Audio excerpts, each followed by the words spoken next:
ಆಶ್ಚರ್ಯವಾಯಿತು. ಮನುಷ್ಯನನ್ನು ಕಂಡಾಗ ಭಯದಿಂದ ಮರ ಹತ್ತಿ ಓಡುವ ಜಾತಿಯನ್ನು ಅಂತಹ ಮಂಗ ಈ ರೀತಿ ಹೀನ ಕಾರ್ಯವನ್ನು ಮಾಡಿದೆ. ಒಂದು ಕಾಲ ಇತ್ತು, ರಕ್ಕಸರು ಮಂಗ ಮನುಷ್ಯನನ್ನು ಹೊಡೆಯುವುದು, ಮನುಷ್ಯರು ಮಂಗನನ್ನು ಹೊಡೆದಟ್ಟುವುದು, ಅದನ್ನು ಓಡಿಸುವುದು.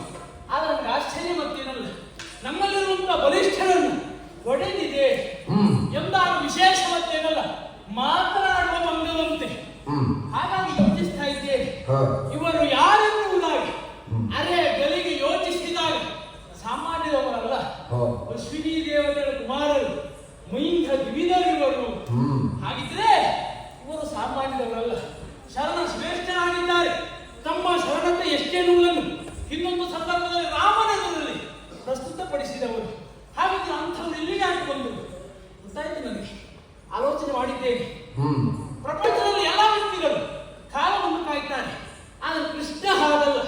ಒಂದೊಂದ ಸಮಯವನ್ನು ನನ್ನ ಕಾಲವನ್ನಾಗಿರಿಸಿಕೊಂಡು ಕಾಲಿನಲ್ಲಿ ಯಶಸ್ಸನ್ನು ಗಳಿಸುವವನು ಕೃಷ್ಣ. ಹಾಗಾಗಿ ಯೋಚಿಸ್ತಾ ಇದ್ದೇನೆ, ಅಂದ್ರೆ ನಮ್ಮಲ್ಲಿ ಕೆಲವರಿಗೆ ಅಹಂಕಾರ ಎನ್ನುವುದು ಅಡಲಿದೆ. ಈ ಮಾರ್ಗದಿಂದ ಆ ಅಹಂಕಾರವನ್ನು ಇಳಿಸಬೇಕು.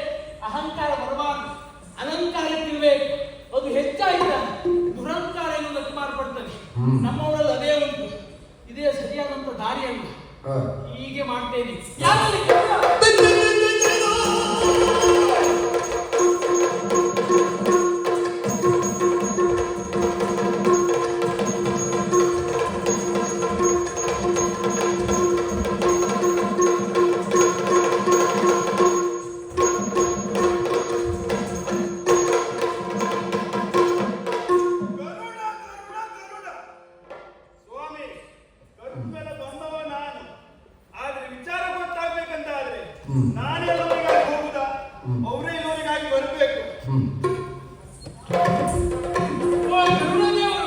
ನಮೋ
ನಮ್ಮ ದ್ವಾರಕ್ಕೆ ಮರ್ಯಾದೆ ಉಳಿಯಬೇಕ.